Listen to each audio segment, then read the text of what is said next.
Hi friends, welcome to Taj Beauty Recipe.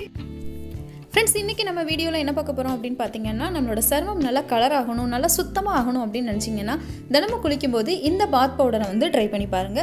Friends, இந்த பவுடரை குழந்தைங்கள்ல இருந்து பெரியவங்க வரைக்கும் ஆண்கள் பெண்கள் எல்லாரும் வந்து யூஸ் பண்ணலாம். இப்போ இந்த பாத் பவுடர் எப்படி செய்யறதுங்கறத பார்க்கலாம். அதுக்கு முன்னாடி நீங்க நம்மளோட சேனலை ஃபர்ஸ்ட் டைம் பார்க்கறீங்க அப்படினா ப்ளீஸ் கீழ இருக்கிற ரெட் கலர் சப்ஸ்கிரைப் பட்டனை பிரஸ் பண்ணி நம்மளோட சேனலை சப்ஸ்கிரைப் பண்ணிக்கோங்க. கூடவே பக்கத்துல இருக்கிற பெல் ஐகானை கிளிக் பண்றதால நான் எப்பலாம் வீடியோஸ் அப்லோட் பண்ணாலும் உங்களுக்கு உடனுக்குடனே நோட்டிஃபிகேஷன் வரும். Friends, இப்போ நம்ம பண்ண போற இந்த பாத் பவுடருக்கு ஃபேஸ் என்ன அப்படினு பாத்தீங்கன்னா பீட்ரூட். இதுக்கு நான் இன்னைக்கு ஒரு முழு பீட்ரூட் எடுத்துக்கிறேன். இப்போ இந்த பீட்ரூட்டோட தோல் எல்லாத்தையும் சீவிட்டு இதை வந்து சின்ன சின்னதாக ஸ்லைஸாக வந்து இந்த மாதிரி கட் பண்ணி எடுத்துக்கோங்க.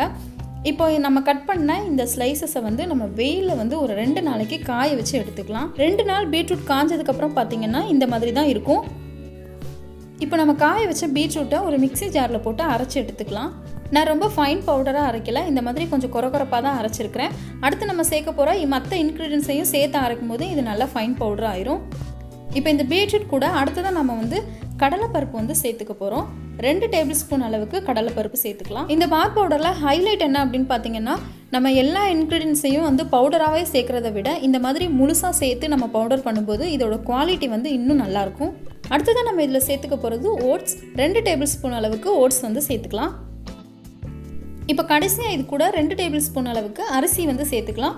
அரிசி வந்து எந்த அரிசி வேணாலும் நீங்கள் சேர்த்துக்கலாம். இப்போ இது எல்லாத்தையும் சேர்த்து நல்லா பவுடராக இந்த மாதிரி அரைச்சி எடுத்துக்கலாம்.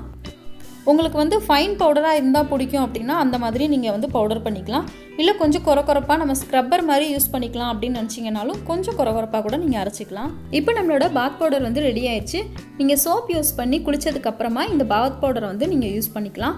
குழந்தைங்கள்லேருந்து பெரியவங்க வரைக்கும் ஆண்கள் பெண்கள் எல்லாருமே இந்த பாத் பவுடர் வந்து யூஸ் பண்ணலாம். இந்த பவுடர் யூஸ் பண்ணி நம்ம குளிக்கும்போது நம்மளோட சருமத்தில் இருக்கக்கூடிய அந்த இறந்த செல்களை எல்லாத்தையுமே வந்து ரிமூவ் பண்ணும். அது மட்டும் இல்லாமல் நம்மளோட ஸ்கின்ல வந்து ஆயில் அதிக அளவில் எக்ஸஸ் ஆகிறத வந்து கண்ட்ரோல் பண்ணும். இதனால் நமக்கு வந்து முகப்பரு வராது. முகப்பருவால் ஏற்பட்ட அந்த தழும்புகள் கரும்புள்ளிகள் இதெல்லாம் இருந்துச்சு அப்படின்னா அதை எல்லாத்தையுமே ரிமூவ் பண்ணுறதுக்கு இந்த பவுடர் வந்து ரொம்பவே ஹெல்ப் பண்ணும். அது மட்டும் இல்லாமல் இன்னும் சிலருக்கு பார்த்தீங்கன்னா அவங்களோட உடல் வந்து நல்ல கலராக இருக்கும். ஃபேஸு கையெல்லாம் பார்த்தீங்கன்னா கருத்து போயிருக்கும். அந்த மாதிரி இருக்கிறவங்க இதை ரெகுலராக யூஸ் பண்ணும்போது உங்களோட உடல் எந்த கலரில் இருக்கோ அதே கலரில் உங்களோட முகமும் மாறிடும். இந்த பவுடரை ஒரு ஏர்டைட் கண்டெய்னரில் ஸ்டோர் பண்ணி வச்சு யூஸ் பண்ணுங்கள். தண்ணி எதுவும் பற்றாத மாதிரி பத்திரமா வச்சுக்கோங்க. இந்த டிப்ஸ் உங்களுக்கு யூஸ்ஃபுல்லாக இருக்கும் அப்படின்னு நான் நினைக்கிறேன். இந்த டிப்ஸ் பிடிச்சிருந்துச்சு அப்படின்னா மறக்காமல் லைக் பண்ணுங்கள், கமெண்ட் பண்ணுங்கள், உங்களோட ஃப்ரெண்ட்ஸ்க்கும் இந்த வீடியோவை ஷேர் பண்ணுங்கள். மறக்காமல் நம்மளோட சேனலையும் சப்ஸ்கிரைப் பண்ணிடுங்க. என்னோட இந்த வீடியோ ஃபுல்லாக பார்த்ததுக்கு ரொம்பவே தேங்க்ஸ் ஃப்ரெண்ட்ஸ்.